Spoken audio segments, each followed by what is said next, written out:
although the legs of the criminals were broken, he was spared. Why? I believe out of special courtesy and out of some secret orders. While within 3 hours the death was not normal to have occurred. Again, when you read Bible, you'll be surprised to find this expression of wonder when Pilate was told by Joseph of Arimathea that he is dead, so hand over his corpse to us and we'll give it to the Christians for a decent burial. He said, already dead? He knew how long it took normally for people to die a slow, torturous death upon cross. But still, he permitted him to take away. Then what happens? There are secret goings and comings to the sepulchre, and an ointment is prepared hurriedly, for which preparation was already made, which contains 12 ingredients, all curative agents.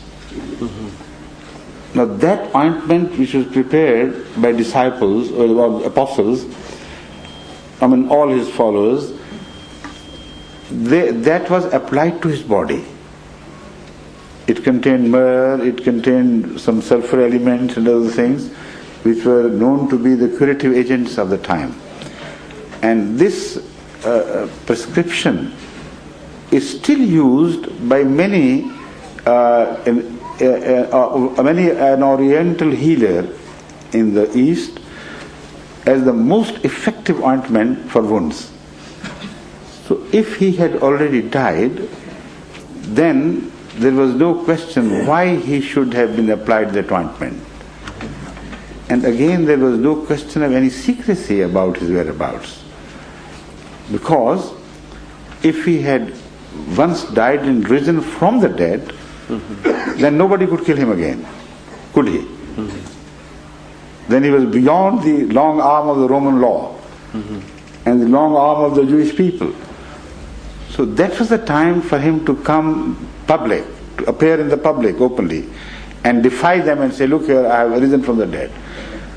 But what secrecy? He moves about from place to place under the cover of night. When particularly requested to go to the cities, to move during the daytime, he refuses. He said no. And when he appears before some of his disciples who are surprised by his presence, they think he is a ghost.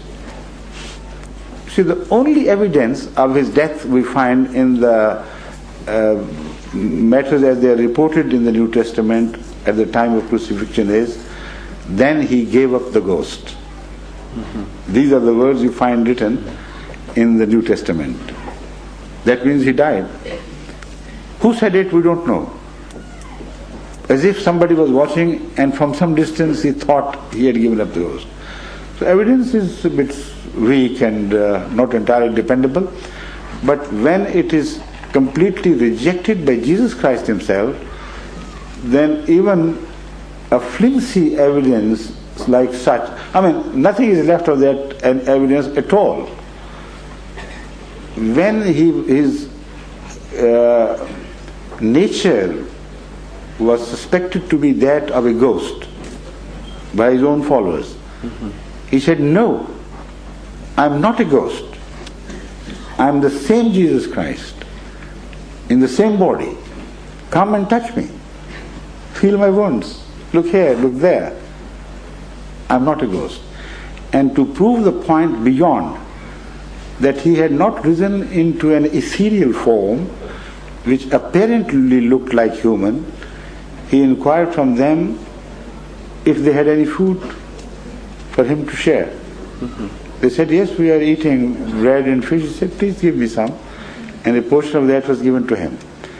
So the entire scenario is speaking of who was in migration, in the process of migration. And this is a universal phenomenon proved from the Bible as well as from the Holy Quran, that all the brave prophets of Allah, although they defy all threats to their lives during the first phase of their ministry, when they are weakest, when they are told to migrate, they go into hiding. They do it quietly. So, Like Moses did in the dead of the night, like Lot did, they all left their country in quiet and without the knowledge of the people around. So we believe that if Jesus was true, and we believe him to be true, then he must have kept his promise of going to the lost sheep of Israel.